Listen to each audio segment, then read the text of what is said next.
এক ওভার 1 বল 5 রান।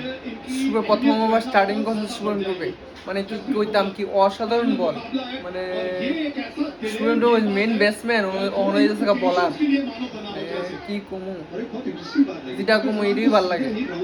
মানে এক ওভারে 4 রান দিছে, মানে বলার ভাই শুভম ডুবে এত ভালো বল করছে। এখন মনে হয় ইন্ডিয়ার টিমে সামি, তারপরে জসপ্রীত বুমরা, তারপরে মোহাম্মদ সিরাজ, আর্শদীপ হারের বাদ দিয়ে শুভম ডুবে বল করাই দিব, মানে এত ভালো বল করছে। মানে কিটা কইতাম ফার্স্ট ওভারেই শুভম ডুবে মানে দেখাতে একটা ভালো লাগছে, কারণ কি আজকে হার্দিক পান্ডিয়া ইনজুরি, হার্দিক পান্ডিয়া যা বলটা করতেছে, আর আজকে রিঙ্কু সিং খেলতেছে এশিয়া কাপের ফাইনাল ম্যাচ।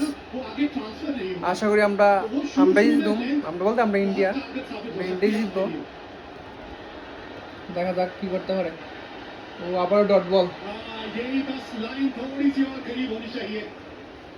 আর সঞ্জু ভাই কথা কথা কয়ে লাভই নাই, সেরা ফর্মে আছে সঞ্জু ভাই, অসাধারণ। মানে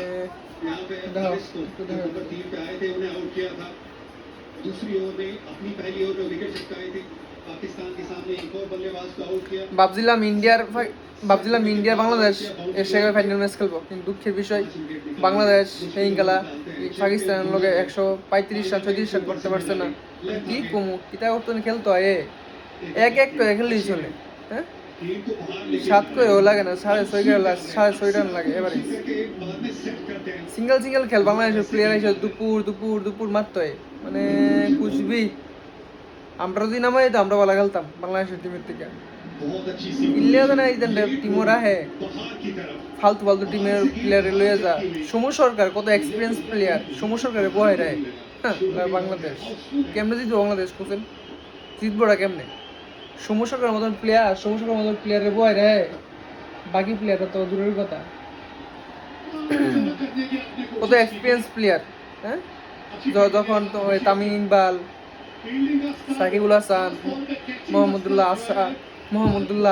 তারপরে বাংলাদেশের ক্যাপ্টেন মাশরাফি বিন মুর্তজা, কত ভালো, মুশফিকুর রহিম, সমু সরকার, লিটন দাস যখন তার এক সময় টিমে থাকতো, সাবির রহমান, বাংলাদেশ টিম কত স্ট্রং আছিল। আর এখন কিরা কইতাম আফগানিস্তানের লগে ম্যাচ, আর আফগানিস্তানের লগে কারণ হারবই, বালা প্লেয়ারের বয় রে থাকতো না।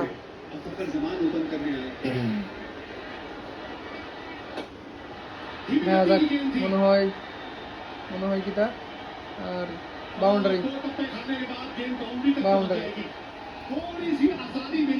রান্না হইলে ভালো লাগে না, কারণ ইন্ডিয়ার লোকে 160-70 করলো ঠিক আছে, 120-30 করলে তো আমরা অভিষেক সময় সব রান করে লেগো, আর আমরা সঞ্জু ভাই কি করবো? ঠিক না, রান করলে খেলা মজা, জিতুম তো আমরই। আর কি আজকে আবার রিঙ্কু সিংও আছে, ব্যাটিং আরো স্ট্রং।